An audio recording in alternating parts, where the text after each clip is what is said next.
dia panggil apa, ramai itu bukan ukuran kepada kebenaran. Pasal Allah Taala kata walakinna aksaran nasi la ya'lamun, akan tetapi ramai manusia tidak mengetahuinya. Mana ramai itu bukan maksud ukuran kepada sesuatu kebenaran. Di samping ayat-ayat lain yang menyebut perkara yang sama, walakinna aksaran nasi la ya'lamun, walakinna aksaran nasi la ya'lamun. Dalam konteks syariat secara am, bahkan secara khusus dalam ilmu fiqh yang kita bincangkan, majoriti dalam banyak kes, banyak pendapat yang bersebelah menyebelahinya. Memang banyaklah pendapat-pendapat dalam perkara ijtihad yang bersabit dengan fiqh ni. Pendapat majoriti ada pendapat yang kuatlah dan mesti diikuti, tapi tidak kesemuanya. Sebab itu kita dapati ulama-ulama besar, umpama Imam Nawawi, Imam Ibn Qudamah Al-Maqdisi, dalam buku-buku mereka banyak mereka kata dalam satu isu, bila pendapat itu menyebelahi jumhur, dia akan berkata wa hadza ra'yul jumhur, ataupun wa hadza qaulul jumhur wa huwa aula bil ittiba'. Inilah pendapat jumhur dan dia lebih layak untuk diikuti. Inilah pendapat jumhur dan ia lebih layak untuk diikuti dalam banyak hal. Tapi ada dalam setengah-setengah kes, bila mereka tidak menjebelahi jumhur, dia akan kata lain pula, kan?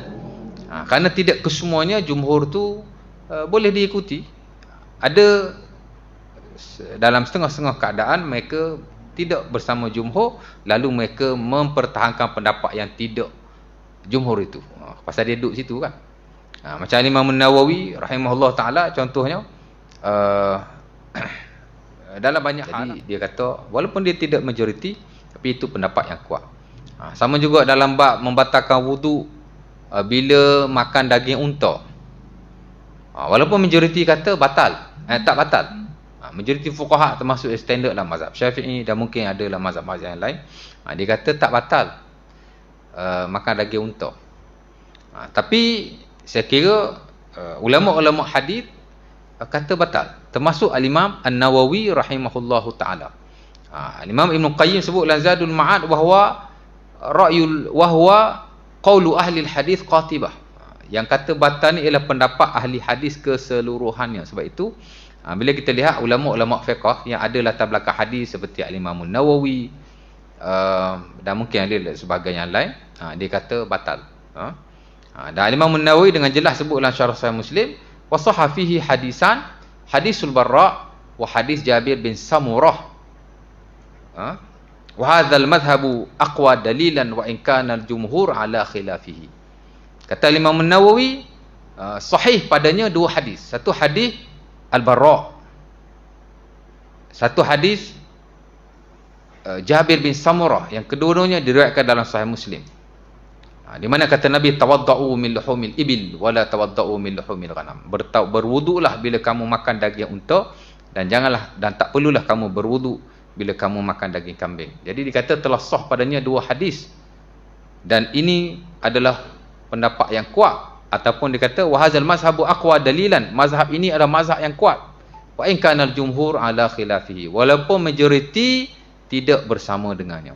Mana dalam kes ni dia kata walaupun majoriti kata tak batal, tapi pendapat yang kata batal walaupun dia tidak majoriti, walaupun hanya segelintir ulama yang kata batal, ia adalah pendapat yang kuat dengan dalil-dalilnya. Itu kata al-Imam An-Nawawi rahimahullah ta'ala. Yang ni dalam kes ni dia sokong yang minoriti lah. Apa komentar An-Nawawi? Imam Nawawi kata dalam Syarah Sahih Muslim, dia kata lan tadurruhu mukhalafatuhu idza kanatis sunnah ma'ahu. Imam Nawawi kata tidak ada kemudaratan langsung untuk menyalahi mereka, yakni jumhur, jika sunnah berada di pihak al-Imam Syafi'i rahimahullah ta'ala. Maknanya al-Imam Syafi'i sokong pendapat maknanya al-Imam Nawawi rahimahullah ta'ala sokong pendapat al-Imam Asy-Syafi'i yang lama, walaupun dia tidak bersama majoriti. Dan Imam Nawawi kata tidak ada masalah untuk kita tidak ikut majoriti, ataupun tidak jadi masalah kepada al-Imam Syafi'i walaupun dia tidak bersama majoriti, asalkan sunnah bersamanya. Jadi majoriti bagus dalam banyak isu, tapi dalam setengah-setengah keadaan mungkin yang minoriti itu lebih menepati yang hak, yang benarlah, yang betul lah. Sebab itu al-Imam Ibn Katsir rahimahullah taala dalam muqaddimah tafsir, dia memberi saranan yang amat baguslah dalam hak ehwal hukum, terutama jika ia melibatkan perselisihan. Dia kata jika berlaku khilaf dalam satu isu, hendaklah kita menyatakan keseluruhan pendapat-pendapat yang ada. Wa ahsanu ma yakunu fi hikayatil khilaf an tustau'ab al-aqwal fi zalikal maqam summa yunabbih as-sahih minhu summa yunabbih ala as-sahih minhu wa yubtil al-batil. Dia kata pendapat yang paling bagus ataupun perkara yang paling bagus bila berlaku khilaf dalam satu isu, especially isu hukum lah, hendaklah dia menyebut keseluruhan pendapat-pendapat yang ada. Kemudian dia sebut yang sahih. Hak mana hak sahih?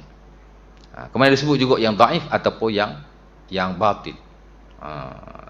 Dan dia kata siapa-siapa yang menyebut satu perkara khilaf tidak menyatakan keseluruhan pandangan ulama, dia adalah orang yang kurang, yakni tak berilmu lah. Wa man haka khilafan fi mas'alatin wa lam yasta'ib aqwalan nas fiha fahuwa naqis. Kata beliau, siapa-siapa yang menyebut satu benda khilaf tapi tak sebut pendapat-pendapat ulama keseluruhannya, maka dia ada orang yang kurang, naqis. Ilmu dia tak banyak lah, ataupun dia tak cukup. Tak boleh lah macam tu dia kata. Jadi jika ada perkara itu diperselisihkan, adalah menyebut keseluruhan pendapat ulama. Kemudian dia menyatakan yang mana sahih dan yang mana tidak sahih. Dia kata apa? La'alla ayyakuna as-sawab fi tarkihi. Kenapa kita kena sebut semua pendapat ulama? Takut-takut yang benar berada di pihak yang lain. Kalau kita duk pegang hak tu saja, kan? Tak tengok hak lain. Dia kata takut kebenaran berada pada pihak yang lain. Jadi dia kata, ataupun jika dia menyebut satu khilaf, au yahki al-khilaf walam yasta'ib aqwalan nas wa yutalliquha fa wa naqis aidan. Ataupun bila disebut satu perkara sedangkan dia tahu benda tu khilaf, tapi dia sebut satu pendapat saja, dia adalah orang yang naqis, mana orang yang tidak cukup. Jadi kena sebut secara keseluruhan dan lihat perbincangan para ulama. Balik pada yang tadi, makna majoriti ni bukan jadi satu syarat lah. Kalau nak kira majoriti, kan, Nabi masa mula-mula dia berdakwah, dia seorang saja. Jadi kalau kita nak pegang majoriti betul dalam semua hal, jadi kalau kita duduk zaman Rasulullah SAW, kita tak ikut Nabi ya. Kita ikut Quraisy ya. Ya tak? Sementara ulama-ulama telah menaskan majoriti bukanlah ukuran kebenaran secara mutlak. Walau bagaimanapun, dalam isu-isu fiqh ini majoriti lebih menepati kebenaran, tapi tidak kesemuanya ya.